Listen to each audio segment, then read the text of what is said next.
Hello YouTube and welcome to another episode of The Cloudy Vape. In this video, we're going to do some product placement. Clancy's. If you haven't tried Clancy's, go check them out. I met them. I've tried their juice a bunch, but I finally met them at the Vape Summit. This is a rant, but they threw me a t-shirt, which is so awesome. I'm just grateful. Thank you so much, Clancy, for giving me this t-shirt.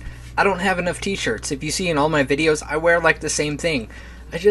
I'm very simplistic, and now I have a cool vape t-shirt, and it's like a beach boardwalk, and it just reminds me of California. So, yeah. Anyways, thank you so much, Clancy's. But in this video, we're going to be talking about the iStick 50 watt. I picked it up from GearBest.com. They sent it for review, rather. But yeah, I have a little story, a little rant right now.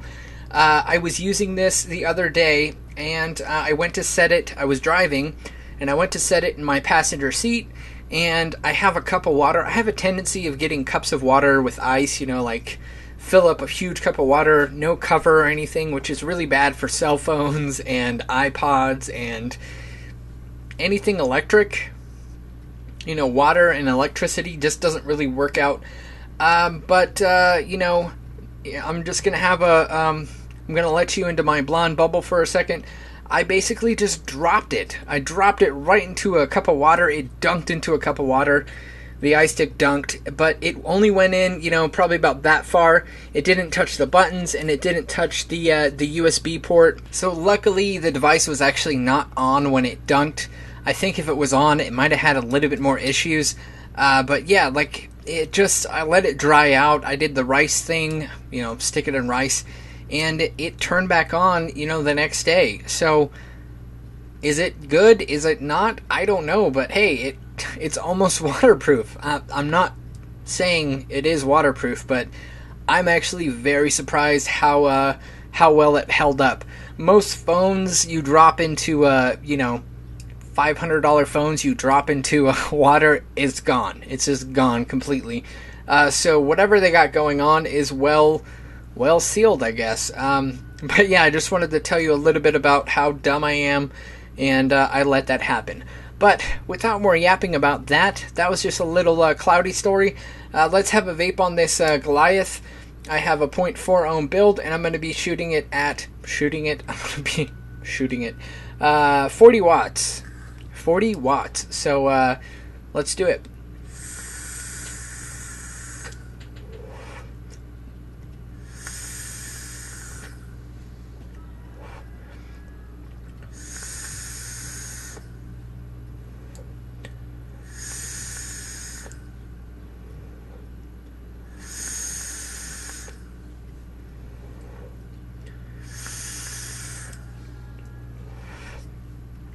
So it definitely works. It definitely has a good amount of power, 50 watts, and it is very small, fits in the hand very well.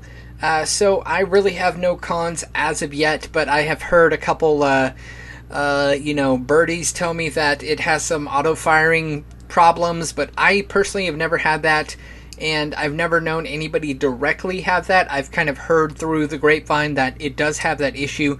So definitely just keep an eye out on that. I don't know if they're going to be doing updated versions or whatever, but I always turn off my devices when I'm done, so the auto-fire issue is never really... I don't personally feel it's an issue to me because it's only on when it's in my hand and I'm actually vaping it, if that makes sense. So any of my box mods, any regulated devices that you have to click on, I always click off when I'm done, and that is just what I do. So I'm not sure if I'm going to run into that problem at all, but I just wanted to throw that out there before we even dive down and check this out. It is a known issue. I don't know how often, how many issues, how many incidents there have been, but I know it is an issue. So I just wanted to let you guys know that before you even consider buying it. So now that I've finished those two little rants about my stupidity and all the other stuff, let's dive down and check this out. Alright, so this is essentially the box it comes in. It's going to have just, basically show you iStick 50 watt, 4400 mAh. It'll say Eleaf on it on the side. It'll have this little soft packaging that the actual device sets in. So you have that. And yeah, it'll also say it's US or Euro, black, blue, red, silver. So there are different colors and stuff. So I do have the black version. If in case you are, I don't know, colorblind, I'm not sure. And that's no offense to colorblind people. I'm stupid because I think black is black no matter if you're colorblind. If you know differently and you're colorblind, comment below, but I'm in no way trying to be offensive towards people who are colorblind. I just was thinking about that. That doesn't make sense. I wonder if black is black. I know it's usually like other primary colors, but yeah. Anyways, let's just end that rant real quick. So it comes with a USB charging, just a micro USB, and then it comes with an adapter, a USB adapter to a regular receptacle outlet. And this is let's look. It is a 5-volt output and 1 amp. So 5 volts, 1 amp, and yeah, there's a lot of adapters that do that. So it's not a proprietary adapter. This is your manual, and I would definitely recommend reading this before you get going on it because it's going to be a few things I'm going to be talking about anyways. Yes, and then it also comes with the Ego threading connector, which I do not have in the box right now because I don't really have Ego style threads. So yeah, as far as just a few things right quick that I should point out. Where is it at? The range of voltage output is going to be 2 volts to 10 volts. Wattage is 5 watts to 50 watts, and the mAhs are 4400 mAhs. So it does last a long time, and it does take a little bit to charge. This manual is stating that it takes 5 hours to charge fully. So I think from a completely drained battery to a full battery, it's going to take 5 hours. That's what it's saying. I haven't really seen it take that long. Maybe I just haven't been paying attention, but I've charged this quite a few times in the last 2 weeks, and yeah, I haven't really seen it take that long, and I've been using their adapter. It's not like I'm overcharging it with, over amperage or over voltage. So yeah, that is just one thought. I really, I don't know how they come up with that. It just seems like it charges really fast. That's all I'm trying to say. But again, that's just my experience. I'm going to take off this tank right here so we can look at this a little bit closer. So essentially, it's just like your other box mods, but it's so form-fitting and so nice in the hand, basically. I guess that's what I'm trying to say. So I'll just hold it here and just tell you a little bit about it. So you have your 510 spring-loaded on the top. I believe it is brass or gold-plated. Kind of looks like brass-plated because it looks like it's kind of wearing off. You have, the build is aluminum on the sides, and I think this is a stainless steel. It could be aluminum. But it doesn't really talk much about the build in the actual manual. But this definitely feels like a thicker grade of metal. The outside right here feels like aluminum, kind of a painted aluminum. And then again on the bottom, it is that harder steel. But you have, they look like star screws, or I guess whatever you call them. They look like Allen keys, but they're like kind of frayed out at each connecting line, so yeah, kind of weird. But yeah, that's in case you need to get to the innards of that. But as far as the actual device, 5 clicks turns it on, turns it off. There it is, off.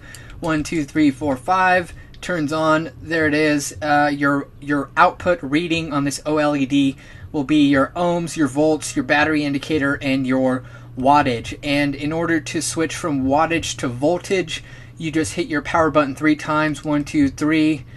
That switches to voltage, and then you can adjust up and down your voltage. And let me see if there is round robin. No, there is not round robin, so it goes up to 10 all the way down to 2. 10 to 2 on voltage, and then 1, 2, 3 on the power button, wattage. So let's see if there's round robin. Nope. So what is that? 5 watts all the way up to 30, not 30 watts. This isn't the iStick 30. Come on, Cloudy. Go all the way up. There is 50 watts. So that is your adjustment on that. Both buttons at the same time, both arrow buttons at the same time will lock the device while it's on. both buttons at the same time while it's on will unlock the device, and then you can fire again. If you don't have an atomizer on it, it will say no atomizer, of course, because there's not an atomizer. Yeah, I think that is it for your major settings. The other thing you can do is flip the screen, so turn it off 5 clicks and then hold your up and down arrows at the same time, and that will flip your display. Hold it again, it will flip the display again. So depending on which way you want the OLED screen to read, you just make sure it's off, hold your up and down button at the same time, and it will flip. So those are your main settings as far as functionality and stuff goes. There is also, let me grab the manual just to get this exactly correct for y'all. There is a temperature alarm. It says it will say temperature protection for 5 seconds. After that, the screen will work normally and you can continue vaping. That is if the temperature of the device goes over 70 degrees Celsius. As far as, let me see what else. I know there was a few features. I believe it was like short circuit. Where is it? I know it was in here. Basically, it has, short protection, low voltage protection, and also it has a power off after 10 seconds. So if you hold it down and you fire it for 10 seconds, it'll do auto shut off, or it'll just stop firing. So the only reason I'm reading this, I wanted to know the exact terminology. I didn't want to just make up the term, because it basically is, low voltage protection, high voltage protection, short circuit protection, and there's just different actual words that it will say. Atomizer short, that is when you have a short circuit. Low voltage protection, it'll say, where is it? I already said this. I know I already said this. It will just say lock. Yes, it'll lock after low voltage protection pops up, and also temperature and all that stuff. So it does have a few features as far as safety goes. That's all I'm really ranting about on this. So let's actually screw down a device and look at the actual ratings. So as you fire, it'll show how long it's firing for.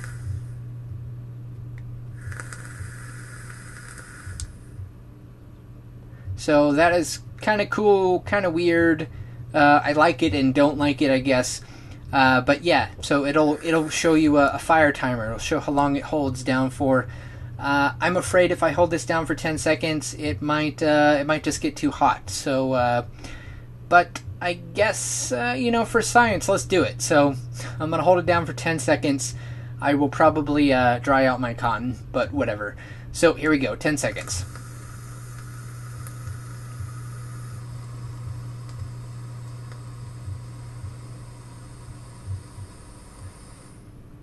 And shut off after 10 seconds. So I hope I didn't ruin the cotton. I really hope I didn't. But again, it's for science. So after 10 seconds, it does auto shut off, which is nice in case it does fire in your pocket or whatever. Yeah. So as far as that goes, that is pretty cool. So the last thing I'll talk about is the sizing of this.